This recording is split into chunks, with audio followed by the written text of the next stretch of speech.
Unreconciled Differences is not intended to be a definitive chronicle of what happened in the villages of eastern Anatolia 9 decades ago. However, it is hoped that by providing some historical context to the ongoing dispute between the Armenian and Turkish peoples, it will become clear that such complex issues need to be studied by open-minded historians. This is a subject matter that I got drawn into, in a sense, over the course of time. It's not something which I was very familiar with, certainly not in the early stages. I mean, I myself originally believed that Turks came from Turkey and didn't realize that, that there'd been a migration, etc., from Central Asia. Things like that. I realized that my own background in history, albeit feeling myself to be a student of history, was incredibly lacking. And then once you become aware of those gaps in our education system and knowledge that we've got to try to fill that gap or to bridge that gap, people are making decisions here based on limited amount of knowledge about the region, very limited. And having been there, seen the region, and realized just how little I knew, I think that was the key. The Turks, the Armenians, and the Azeris. Azeris are actually Turkomans. They're ethnic Turkish peoples. Most of the Turks that ended up in Turkey proper, at some point throughout 1,500 years of history, had migrated westward from Central Asia, Turkmenistan, and had our maps in our geography class included Turkmenistan. It may have been more obvious to us that Turks came from Central Asia, that they migrated both east and west, and you've got this huge pan-Turkish alliance, if you will, from the Uyghurs in China right through to the Turks in Bosnia and Bulgaria. So again, it was something which we didn't study in school, where the Armenians were as a people occupying a lot of that same territory, waging wars back and forth over the centuries, and then both ending up either gobbled up, as the Azeris and Armenians were, by the Soviet Union, or also by the Persian Empire, or by the Ottoman Empire. This is three major empires come together in the Caucasus, and to this day it remains, a center of influence for Iran, Russia, and Turkey. And again, flowing full of all sorts of strategic oil reserves. It's amazing that we would sort of ignore this corner of the world. During the past century, there have been 2 major clashes in the Anatolia-Caucasus region, both resulting in the widespread slaughter and forced expulsion of innocent civilians from all sides. The first occurred when the strain of the Great War caused the collapse of both the Ottoman Empire and Tsarist Russia. If you look at the time frame of what was taking place at the end of World War I, at one point in time, allied with the Russians, the Armenians have been very successful in taking a large chunk of Anatolia. When the Tsarist regime collapsed and the Bolshevik Revolution took place inside Russia, the Russian armies disintegrated and began to wage war against each other back in the homeland. That allowed the Turks to become resurgent and to retake a lot of the territory from the Armenians. It was at this juncture was the first time that independent observers could get back into that region to determine the two-sided nature of the atrocities which had been committed during the fighting. A pair of U.S. Military officers, Captain Niles and Captain Sutherland, went in there, traveled throughout eastern Anatolia, and they produced a report which concluded, "We believe that it is incontestable that the Armenians were guilty of crimes of the same nature against the Turks as those of which the Turks are guilty against the Armenians." Unfortunately for the policymakers of that day, the Niles-Sutherland findings ran counter to the widely accepted Armenian account of the war, and as a result, their report was buried in the archives. The key here is the context which is provided. People need to educate themselves and give themselves some context to at least question which may be a fast-forming notion of what they think took place in 1915. And we're having politicians now determining, saying this word genocide needs to be applied to that event, something which happened 95 years ago.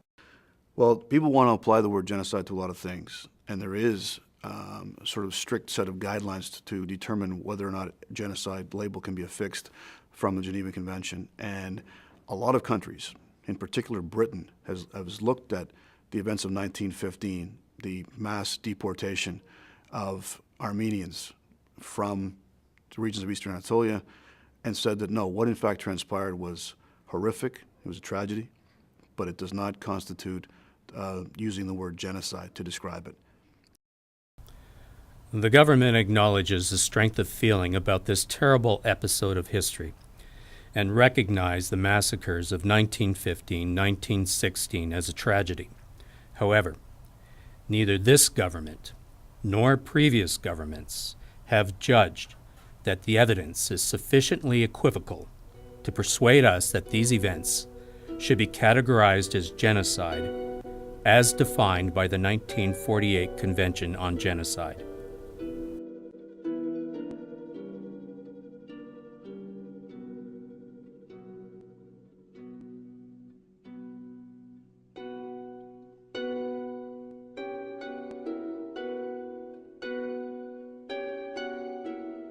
The second conflict erupted between 1988 and 1994, when the collapse of the Soviet Union left a temporary power vacuum in the Caucasus, and the new republics of Azerbaijan and Armenia battled over the sovereignty of Nagorno-Karabakh. The collapse of the Soviet Union created problems throughout all of its fringes of its empire when it collapsed, and all the old simmering ethnic hatreds that had been suppressed through the iron fist of communism came back to the surface.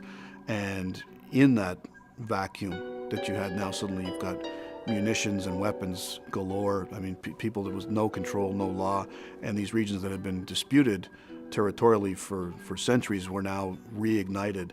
The war that erupted in 1992 was when the Soviet Union collapsed, and there was a fight to determine who was going to get control of an area called Nagorno-Karabakh. Nagorno-Karabakh is situated inside the Republic of Azerbaijan, but it had a majority ethnic population of Armenians. They in turn decided they wanted to break away from Azerbaijan, declared themselves independent, and began an internal civil war with their Azeri neighbors in Nagorno-Karabakh. This ended up spilling over into the surrounding provinces as well, with Armenian forces ending up in essentially a war between Armenia and Azerbaijan, undeclared war, as they maintained it was simply a fight for the independence of Nagorno-Karabakh. That was never resolved, although a peace was brokered in 1994. It was not a peace, it was a ceasefire, which to this day remains in effect. It is a frozen conflict. And the areas that the Armenians were able to wrest from the Azeris were subsequently expulsed of something like 800,000 Azeris, ethnically cleansed from their homes and from their villages. That situation to this day remains in place, unresolved. 4 UN resolutions determining that the Armenians must withdraw from those occupied territories. They must demilitarize those occupied territories and give those villages back to their original inhabitants. No action, no movement has taken place to date. And the hatred that came to the fore was akin to what we saw in Yugoslavia. I mean, people from the neighboring villages, waging war, and the ethnic cleansing that took place, where you don't just force a man from his home, you destroy his home, you poison his well and kill his livestock to drive him out and to keep him out. That sort of thing, which completely, lack of understanding from us in the West. It was underreported. It wasn't completely unreported, but it was underreported and certainly largely misunderstood. I was shocked that this had happened. The scale of the war being equivalent to the casualties that were being felt in Bosnia, the same amount of atrocities being played out, the ethnic cleansing and all of that, all of which we were all too familiar with as Canadians because we were participants. But this was happening simultaneously, virtually unseen by the West. The amount of people expulsed from the Nagorno-Karabakh surrounding area being around 800,000 people, that's equivalent to what happened in Kosovo in 1999. And yet in 1999, the world and NATO felt they had to intervene to address the situation. For quite some time now, covering wars, I realize that there's always more than one side to a conflict, the one side being told victors write history. But as you're watching wars develop, you realize that propaganda is being played on both sides, and somewhere in between lies the truth or something close to the truth. We didn't understand the background behind it, and we still don't. I think that's the key here, is that we don't maintain any diplomatic relations with any of the countries in the Caucasus. This place is a flashpoint. It's a hotbed strategically. Where it's located between Russia and Iran.